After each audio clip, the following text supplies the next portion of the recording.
You're listening to the ESO Network, your station for all things geek.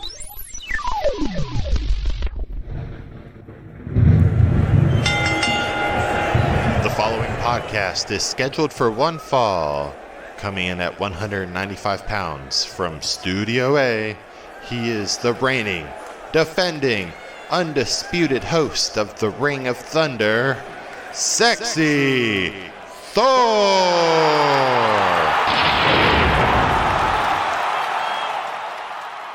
Before we get into everything, I know we usually do like a shit ton of ads from the Thunderverse to the ESO network, but I'm doing an ad read of sorts for a podcast I've been eagerly waiting for since it was announced earlier this summer, Uncool with Alexa Bliss. The summary reads as such: hear a different side of celebrities along with WWE superstar Alexa Bliss, embarrassing stories from their youth, cringy high school moments, and a celebration of all things awkward. A special 2-episode premiere lands Tuesday, September 22nd. Tune in wherever you get your podcasts. This is most likely going to be my favorite podcast over Ring of Thunder, not gonna lie. This show's marketing department might have issues with me putting this over like I do, but what am I gonna do? Fire myself? On to the action! Raw started with Randy Orton getting on the mic and talking about jumping through whatever hoops he has to in order to earn the WWE Championship rematch, and right now he finds himself about to face Keith Lee with a growing urge to kick him in the head. He would list off everyone he's kicked in the head, but Raw is only 3 hours long, which is too bad because last week's NXT recap was so easy. He broke Drew McIntyre's jaw 2 weeks ago and asked, what do you do if the champ can't defend the title at the one night a year every champion has to defend their title? Give it to Orton, of course. He stopped when he heard sirens, insert Scott Steiner reference here, and an ambulance pulled up, driven from a local medical facility by Drew McIntyre. He stormed the ring and hit Randy with a claymore and threw some punches until the refs pulled him off. The Hurt Business were walking backstage when the janitor said hello, but MVP accused him of saying something about Shelton Benjamin's mother. Shelton punched him and MVP told him to watch his mouth. Bunch of dicks. Adam Pearce, who I guess is the unified general manager for Raw and SmackDown or some shit, told Drew McIntyre he's not cleared, and while he understands Drew needed to send a message, he asked Drew to leave. Apollo Crews and Ricochet made their entrance for a 6-man tag match, and when Cedric Alexander entered, the Hurt Business attacked him from behind. The match got underway and the good guys were on the verge of victory when Apollo was reaching for that hot tag to Ricochet, who was pulled off the apron and slammed into the barricade by Cedric Alexander. Say it isn't so! He hits Apollo with a lumbar check, then gets hit with the pay dirt by Shelton Benjamin, who gets the 1-2-3, and the Hurt Business get a win in a big way. Alexander and the Hurt Business look at each other with shit-eating grins, and more on this later. Street Profits defeat Andrade and Angel Garza again, after Garza walks out on his team and Andrade gets hit with the frog splash and a pin. Then Cesaro and Shinsuke Nakamura, the SmackDown Tag Team Champions, challenge the Street Profits to champion versus champion next week using the brand-to-brand invitational that hasn't been used in like 2 or 3 months. But apparently it's quarterly now. Earlier today, R-Truth was eating at a restaurant when a ninja poked his head out of the table and Akira Tozawa and another ninja ref rolled in. Truth threw his title to his invisible friend Little Jimmy, who didn't catch it, ran Tozawa over with a cart, and got out of the restaurant.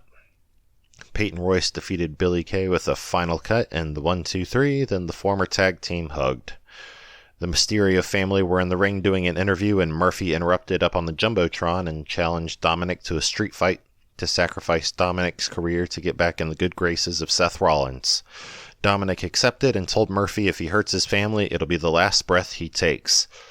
Well, Shayna Baszler and Nia Jax were complaining to Adam Pearce about being booked in a couple 2-on-1 handicap matches with the Riot Squad when Drew McIntyre walked by, who allegedly lost his phone, and evidently that was good enough for Pearce.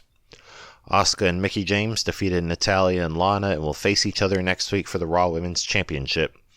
This particular match was whatever, but I'm jazzed to see Mickie being used properly for the first time in 3+ years. Before the Hurt Business and Cedric Alexander came out to the MVP lounge, Shelton did a bit of threatening in case this was a Trojan horse thing by Cedric. They came out to the VIP lounge, and MVP asked Cedric why it took so long for him to join. Cedric got fed up getting beat up every week for someone else's championship opportunities and being tag partners with someone who calls themselves the one and only. He went to the other side because he wants to learn and he wants to earn. The Viking Raiders interrupted, followed by Apollo Crews and Ricochet, who rushed and cleared the ring. 8-man tag action occurred, which had come to a controversial and semi-abrupt end when Ivar dived on 5 other guys and actually got injured, which left Ricochet and Cedric to wrap it up. Ricochet got the 630 senton, which Cedric dodged and hit Ricochet with the Michinoku driver. Ricochet kicked out at 2.99999 because someone got their wires crossed, but the bell rang like he kicked out after 3. The plot thickens. Charlie Caruso found Drew McIntyre still wandering around, and turns out he picked up the wrong phone and he can't find the exit. Your WWE champion is now a Spinal Tap member. Shane McMahon is with his bouncer getting ready for Raw Underground when Kevin Owens shows up for his fight with Aleister Black. Shane tells him their feud last year is water under the bridge, no hard feelings. KO tells him he would say it's nice to see him, but he's still a jackass. We got another Randy Orton versus Keith Lee classic, which almost had a proper end when Randy slipped out of the Spirit Bomb and hit Keith with an RKO. He was about to finish the job when Drew hit him with a Claymore out of nowhere and got the match thrown out. Drew told Randy he wants him to see Drew in his nightmares and passed by Adam Pearce, who was like, what the fuck? Back at Raw Underground, Aleister Black lays out a dude with a black mask, then KO starts brawling with him and pulled him off the ring and rammed him into the apron. Adam Pearce was trying to apologize to Orton, but the Viper wasn't buying it, as well he shouldn't. KO and Black still went at it. Black got a triangle choke on Owens, who swung him off the ring into a support beam.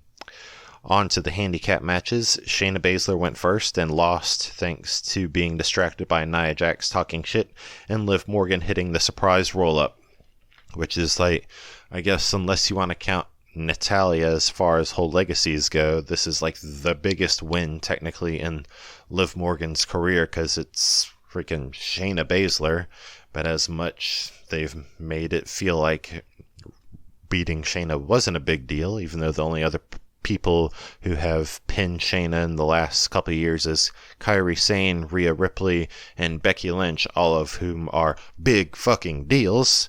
But anyway, it was Nia's turn next, and after a riot kick and a code breaker from Liv, the ref counted to 2 before the lights went out. Retribution graphics went up, and the masked figures cut a promo with a Bane voice condemning WWE and the Thunderdome and swore to go after WWE superstars and fans, which is funny because the fans are virtual, but whatever. The whole KO versus Aleister Black match just ended with Dabba-Kato just beating both of them up. Randy Orton was being interviewed still in the daze when Drew beat him up some more and hit him with another Claymore. Dominic and his family all came out with kendo sticks, and he had an awesome enough match even without his family involvement, including sunset flip powerbombing Murphy through a table. Like, who does that? Dominic Mysterio, that's who. Ray tied Murphy through the ropes, and he and Dom were whacking Murphy with a kendo stick. Then the wife and daughter got involved, and Murphy verbally submitted. They still kept whacking him with the kendo sticks until the show faded out, and might still be hitting him.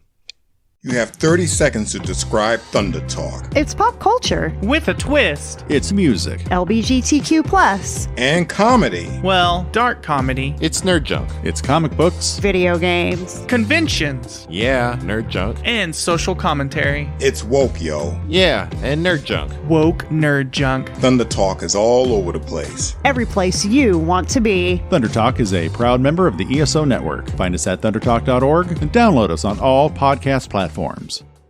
On Impact, new Impact champion Eric Young came to the ring to talk about his plan of eliminating Rich Swann and Eddie Edwards being by design. Eddie's wife Alicia came to the ring and gave him the business and told him her husband will be back. EY says he doesn't care and got slapped by Alicia, so he put her in position to pile drive her until Tommy Dreamer made the save. He challenged EY to a match tonight, and it will be old school rules. Rosemary has to go resurrect Father James Mitchell like you do, so he can officiate her wedding to Johnny Bravo. So she put Bravo in charge of wedding planning, then Taya came along and took that control like she does. TJP defeated Chris Bay to jump in line for an X Division Championship opportunity. Kylie Ray and Susie were the guests of Locker Room Talk with returning co-host that no one missed, Johnny Swinger. Madison Rain tried to stir up drama between Kylie and Deonna Purrazzo, who then crashed the interview with Kimberly to accuse Kylie of intentionally crashing her black tie affair last week. They challenged Kylie and Susie to a tag team match set for next week. Kiera Hogan and Tasha Steelz approached Bravo about their wedding invites or lack thereof, and they wanting to be his best groomsmen, but he said Taya would never allow it. They told him to be a man and stand up for himself before walking off.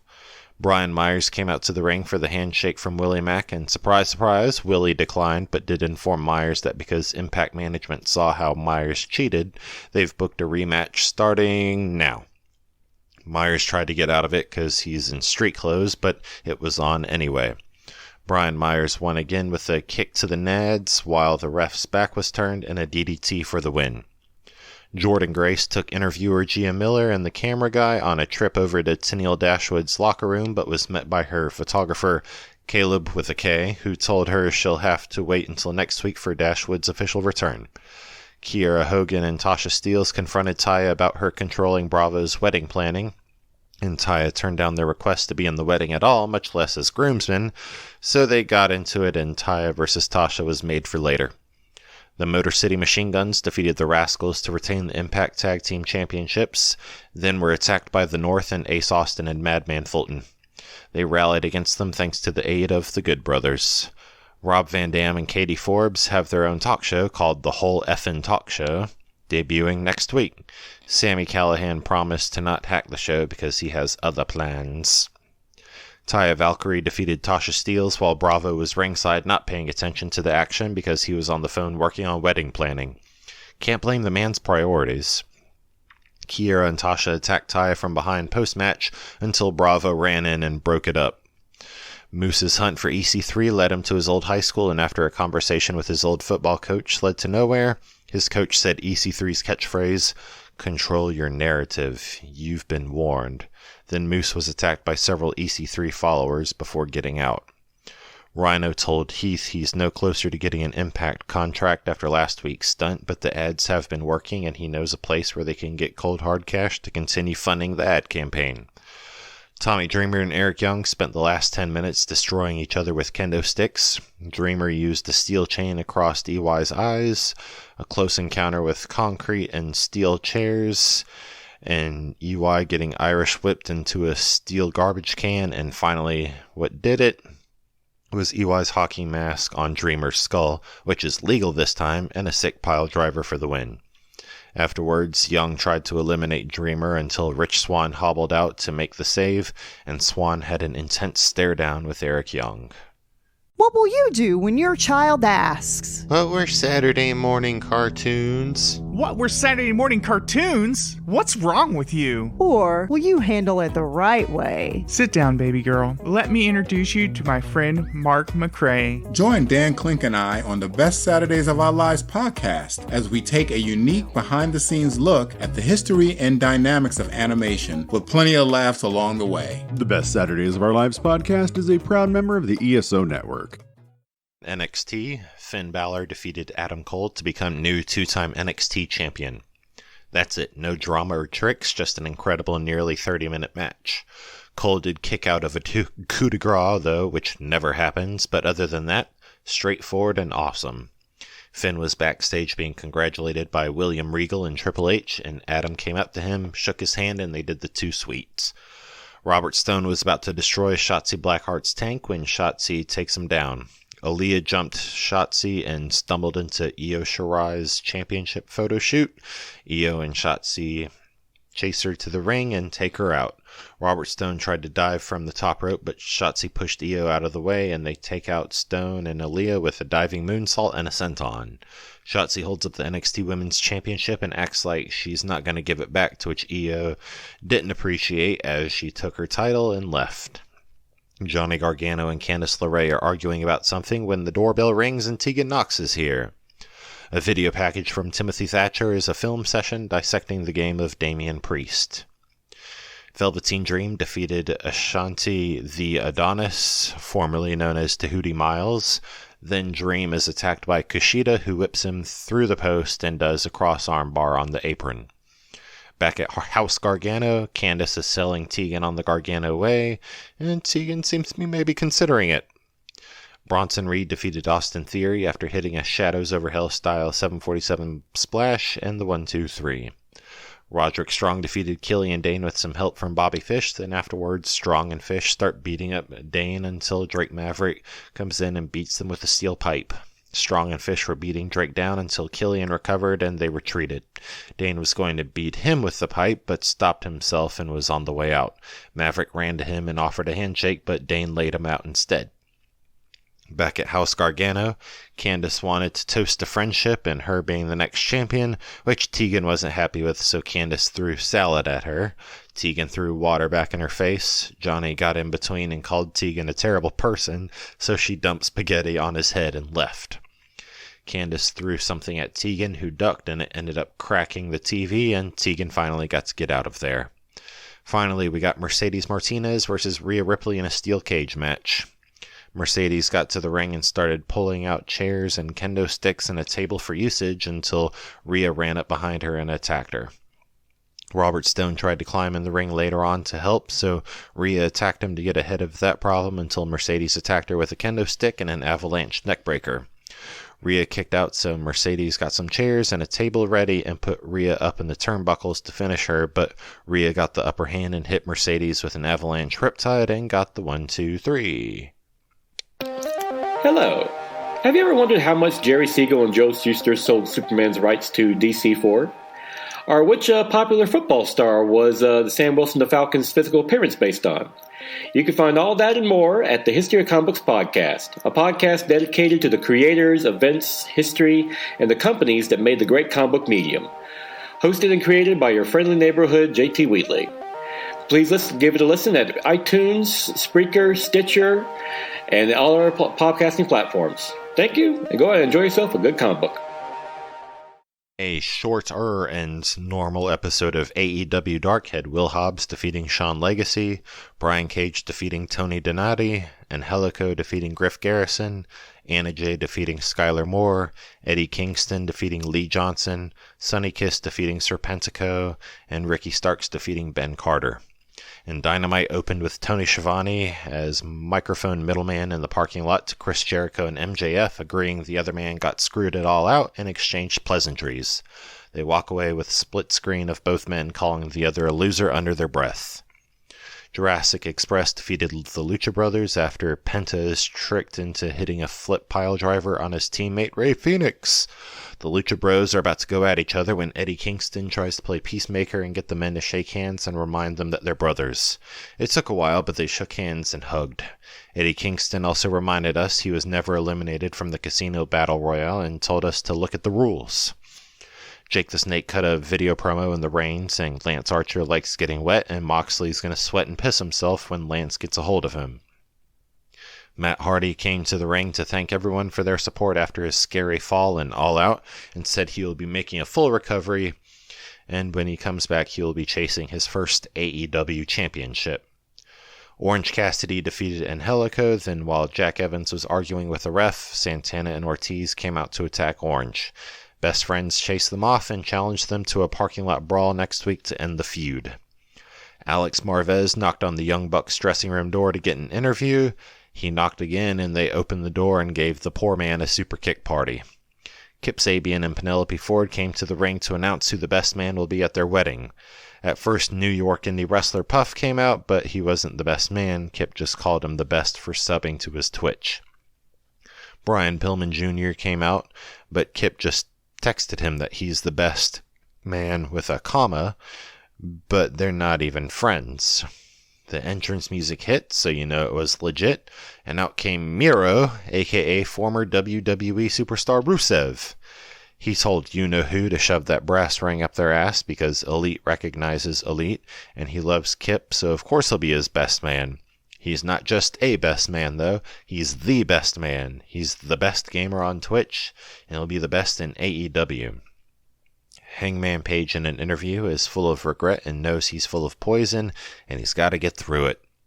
Chris Jericho and Jake Hager defeated Sonny Kiss and Joey Janela, then Jericho declared their intentions to rise through the ranks and go after the tag titles. MJF fired his campaign staff and had a tense confrontation with Wardlow, playing the usual shitty boss. Jon Moxley cut a promo about Lance Archer and how this isn't getting any easier, but it's not supposed to be. But would you really bet against Jon Moxley? I wouldn't. FTR and Tully Blanchard were in the ring celebrating their tag team championship surrounded by several tag teams. They started roasting SCU, Private Party, The Gun Club, and Jurassic Express. They offered a toast to the dumbass dinosaur, which started a brawl. FTR retreated and the other teams went in on their cake. Darby Allin's music started playing, but it was Ricky Starks and Darby's makeup mocking him and telling him he's going to beat his ass next time he shows his face here. Nyla Rose defeated Ty Conti, then Vicky Guerrero got on the mic and said the Vicious Vixens are here to make a statement. Nyla Rose picked up Tay again, then Hikaru Shida stormed in with her kendo stick to make the save. The Young Bucks are getting fined $5,000 apiece for their attack on Alex Marvez. Good bunch of dicks. Kenny Omega sat down with Jim Ross and basically said he's done with Hangman and he's shifting his focus on singles action and being the Kenny Omega he always expected to be since AEW started. Mr. Brody Lee defeated Dustin Rhodes to retain the TNT Championship with no thanks to John Silver, who tried to run interference and couldn't even do that right.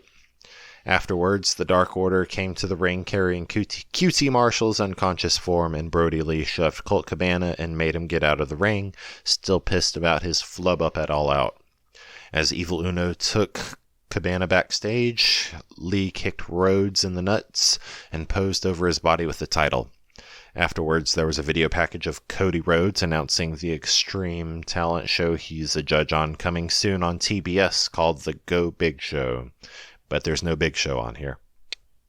Hi, I'm Joe Heath. And I'm Tony Heath. And we've been watching Doctor Who for 5 years. So that makes us experts. Probably. I once heard a guy say that he listened to a 4-hour podcast by an expert, which made him an expert. So we're experts. Definitely experts. And you can be an expert too. All you have to do is listen to The Watchathon of Wrestleon. It's a podcast that we make together, sometimes with friends. Listen to it, or else. The Watchathon of Wrestleon, a proud member of the ESO Network. On NXT UK, this episode announced the Heritage Cup tournament, which will be decided in an 8-man seeded bracket with matches going under British rounds rules. 6 3-minute rounds, 2 out of 3 falls, 20-second break between rounds, and if knockout or DQ occurs before 2 falls is reached, the match ends. They didn't say it outright, but I assume if it's tied after 6 rounds, then we just go into sudden death rules. The competitors will be Flash Morgan Webster, Noam Dar, Alexander Wolf, A-Kid, Bomber Dave Mastiff, Trent Seven, Joseph Connors, and a final yet-to-be-determined wild card. The other announcement of the episode was that Kaylee Ray will defend her NXT UK Women's Championship against Piper Niven on September 24th on the 2nd episode of its comeback. What's new on the 42 cast? Let's ask my co-hosts. We're talking about Doctor Who, comic book shows and movies, and we're talking about all things Star Trek, and so much more. Check us out on Google Play, Stitcher Radio, and iTunes. It's only on the 42 cast, your ultimate answer to fandom, geekiness, and everything. So Nathan, when are we finally talking Babylon 5? SmackDown started with Universal Champion Roman Reigns and Paul Heyman coming to the ring, and Heyman recapping the last 2 weeks and how we got there with Jey Uso. Jey came out and thanked Heyman for getting him into the match, but Paul told him to thank Roman. Roman didn't need any thanks, they're blood, and they've thought about this for years. He and the whole family are proud of Jey because he's about to be in the main event of Clash of Champions and take home a big payday home to his family, so this is his moment. However, Roman's gonna whoop his ass like they were kids, when they were kids, and the title has to stay on his shoulder. Jey saw things a little differently because they're not kids anymore, they're grown-ass men. King Corbin interrupted, sick of all the nepotism, and I was sick from the flashbacks of non-stop every week Roman and the Usos versus King Corbin and his court that stretched from last November to late February. Sheamus came out bragging about hurting Big E and thinks it should have been a triple threat. Jey Uso proposes a tag team match between Blood versus Butt Mud being Corbin versus Sheamus. Just roll with it.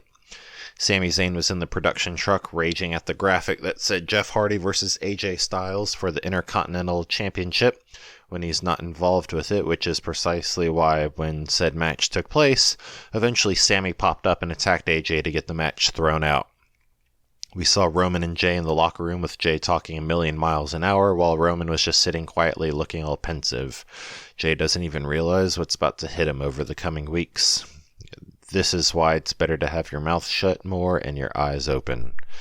The Street Profits showed up on SmackDown and crashed Cesaro and Shinsuke Nakamura's Champions Lounge. Then, while the SmackDown Tag Team Champions were having a match with Lucha House Party, the Jumbotron showed the Street Profits throwing a giant party in said lounge. That, of course, provided the distraction for Cesaro to get rolled up in the House Party to get the win. Bayley came out to the ring to explain her actions after attacking Sasha Banks. Did she enjoy attacking her? Ding dong! Hello! Of course she did. Did we think she was an idiot? She knew Sasha would have turned on her eventually, and she knew Sasha was using her. Why? Because Bayley was using her! Ha ha ha! On her way out, Nikki Cross made her entrance, and Bayley attacked her from behind with a chair. When we came back from commercial break, the trainers and Alexa Bliss were checking up on her. Nikki got the okay, and we were on with the match between Bliss, Cross, Lacey Evans, and Tamina. Chaos broke out. It seemed like Alexa and Nikki recaptured their tag team magic. Nikki dived on Lacey and Tamina with a crossbody through the ropes. Then Michael Cole basically said, like a damn fool in a horror movie, "Well, gosh, looks like the Fiend isn't having any effect on Alexa Bliss anymore." Right on cue, Alexa picked Nikki up and hit her with a Sister Abigail. Yowie, wowie! Alexa leaves the match in a trance, and it's now a triple threat. I bet Corbin and Sheamus wished Big E was just under the Fiend's trance instead. Nikki Cross hit Tamina with a folding press and is once again #1 contender to the SmackDown Women's Championship at Clash of Champions. And she's also vowing that she's also going to save Alexa because it was her fault that Alexa got all under the Fiend's spell because it was her obsessing over the SmackDown Women's Championship and becoming crazy Nikki for a second and pushing Alexa down that we even got here. Then we get a video of the mystery woman from last week putting her bra on, pulling stockings up, putting her heels on, putting on a skirt and top, and having a fur coat put on her with no revealing of her identity. Otis defeated John Morrison, but not before Miz took off with Otis's Money in the Bank lunchbox. The two buffoons opened it up after to find an apple core. Otis has the contract in a lunchbox in the Money in the Bank briefcase. Miz called in a favor and revealed on the after show Talking Smack that he has enough pull with executives on USA Network and Fox that he got Otis's Peach Mandy Rose traded to Monday Night Raw. On the new Firefly Fun House, Bray Wyatt was set to reveal the newest member of the Fun House, Pasquale the Persevering Parrot. So much alliteration, it just makes me in the thunderverse all ooh. But he didn't cut any air holes in the box, so Pasquale is dead. Devil Vince McMahon yelled at Bray for losing in the Parrot, the Universal Championship, and his trust. He doesn't think Bray can handle the responsibility of the Funhouse by himself and introduced him to his new special advisor, Wobbly Walrus. See, it's Paul Heyman, but as a puppet and with walrus teeth. Jey Uso took on Sheamus and Corbin mostly by himself and handled them pretty well until a miss turned into Sheamus getting ready to finish Jey until Roman's music hit, which distracted Sheamus. Thankfully, no surprise roll up here. Jey just rallied, and when he went up top to splash, Roman climbed the apron and blind tagged Jey, so when Jey hit the splash, it took him a second to realize he wasn't the legal man. Roman got in, waited for Sheamus to get up, hit him with the spear, and got the win. Roman and Jay went to the entrance, and Jay raised Roman's hand that was holding the title in victory, and Roman just looked at him like, "Your hand is way too close to my title right now." On 205 Live, the Brian Kendrick defeated Ashanti Theodonis once again shook his hand and gave him encouragement. Everrise defeated Andrew Lockhart and Eric Lockhart. Legado del Fantasma defeated Oni Lorcan and Danny Burch thanks to Everrise attacking Santos Escobar, distracting Burch and allowing him to be rolled up by Joaquin Wilde with a handful of tights. Ring of Honor is back with their own bubble, restarting action with the Pure Tournament, which will decide who earns the title of Best Pure Wrestler in Ring of Honor with special rules, like allowing only 3 rope breaks and penalties for things like closed fists. The action started off with Jay Lethal defeating Dalton Castle, and Lethal's tag team champion partner Jonathan Gresham defeating Wheeler Yuta. And a bit late, hot off the press news, the Mixed Match Challenge is coming back. The round-robin tournament featuring teams of 1 male and 1 female superstar returns October 16th on SmackDown, with the first team announced being Roman Reigns and Sasha Banks, so I've already got my favorite team. Unless, of course, Alexa and Bray Wyatt, Fun House or otherwise, but obviously not The Fiend, are actually in it. I don't see that happening, as it is a major storyline going on right now, but it's possible considering, number one, Alexa's involvement with the Firefly Fun House world started because of her and Braun's team in Mixed Match Challenge Season 1, and number two, Bray and Alexa versus Nikki and Braun fucking writes itself. But we'll see. Roman and Sasha sound awesome, and they actually teamed together once before back on an October 10th, 2016 episode of Raw when Roman was feuding with Rusev over the United States Championship, and Sasha was feuding with Charlotte Flair over the Raw Women's Championship ahead of Hell in a Cell. And speaking of Sasha, Michael Cole just popped into the 1 p.m. Fox NFL games and announced Sasha will be on SmackDown this Friday to respond to Bayley's paranoid shenanigans. Now, onto my ode to Pasquale the Persevering Parrot. When you were announced, I thought it would be Alexa Bliss, and oh, how I was so excited. Like when the Falcons don't blow a massive lead, I was delighted. But it was a letdown and it did nothing for me, like my love life in the 2010s, or most of my old bar friends. Wow, silence your cell phones, people. Like the Braves a few years ago, it was a swing and a miss, but you were gone, and out came the Walrus. And like me in Atlanta on a MARTA bus, or the other puppets when they say, join us. Like 2018... when I was first a fan, and saw and heard the real Paul Heyman. Alexa hit that Sister Abigail like number 7 and 11. I realized I was already in wrestling heaven. And that's the 1, 2, 3. BT Dubs number 7 and 11 refers to Joseph Martinez of Atlanta United and Trae Young of the Atlanta Hawks, respectively. Thanks for locking up with me in the Ring of Thunder. Kick butts, not nuts. This has been a broadcast of the ESO Network. Be part of the crew and help support our shows by donating to our ESO Patreon or by shopping at the TeePublic store, which can all be found at www.esonetwork.com. The ESO Network, your station for all things geek.